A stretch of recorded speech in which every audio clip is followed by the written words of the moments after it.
Hey guys, it's Roscoe, and on the Space Couch today we're going to talk about Faraday Future. Now, it was the Consumer Electronics Show in Las Vegas these last few days, and they unveiled their first production car, the FF91, and they've made some pretty bold claims for it. 1,050 horsepower, 130 kilowatt battery pack, which is massive, 0 to 60 in under 2.4 seconds, which I believe would make it the fastest production car in the world, and a 378-mile range. And then things like, say, retractable steering wheel for autonomy when self-driving autopilot type stuff is common. The car will be internet connected at all times, and also cameras instead of wing side mirrors, although Tesla tried that with prototype Model X and they couldn't. There's some regulation that has to be mirrors, not a camera. But basically faster with more range than a Tesla, who are of course the benchmark. And they also showed a video of this car in a three-way against, or 3 or 4-way against a Tesla and I think a Bentley, and Faraday came first to beat the both of them, which is quite surprising. See, you can beat a Tesla on acceleration, I guess.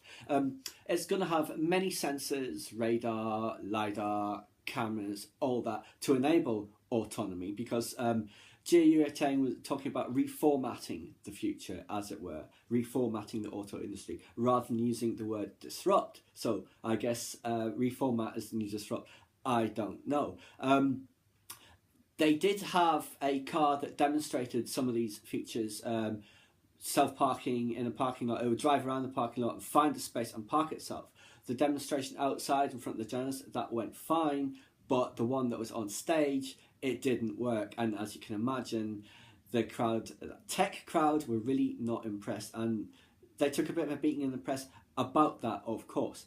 Now, however, Marques Brownlee, MKBHD, tech reviewer, great channel he does. He owns a P100DL Model S, and he's had some issues with it, which you can find out about on his channel. But he had the test drive of the FF91, and you know, like when people have their first Tesla test drive, their press button seat, just laughing. He was kind of like that. He said, "Yeah, it's probably better than my Model S. Can't confirm that, but certainly felt like it." So the car does actually do that. I mean, so that is a good thing, of course. Now, there was no word on pricing, but you can place a $5,000 deposit for one to be delivered in 2018, apparently. And I was reading, I think on AutoCard, they've had about 64,000 deposits placed so far, which is, of course, good news. But yeah, delivered in 2018, I don't know, because, I mean, how much is that car going to cost? With that sort of performance and battery pack, you're talking minimum, I would have thought, $150,000. Plus, I don't recall there being any gigafactory plans for that set of companies that Jie Yueteng controls, you know. So where's he sourcing all of his batteries from? He's not going to get any economies of scale, so they're going to be pretty expensive. It's possible, but it's going to be really expensive, so who knows how much it's going to cost.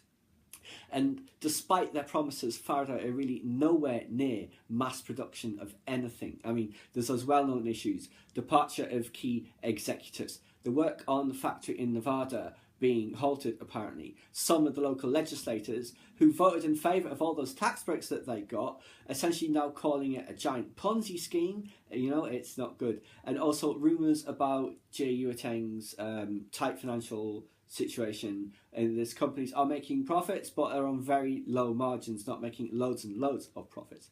And that other companies involved in LE Eco, he scaled back their funding on their electric car development. Plus, of course, he's involved with Lucid, formerly Ativa. So this all casts a shadow over Faraday, I have to admit. But I mean, at least they have built something that isn't a concept car, like that kind of disappointing FF91 that they showed off last year. It's no longer vaporware. They have built something, and maybe they will actually be able to start producing these cars. Although I do think it's going to be in low volume, at least initially.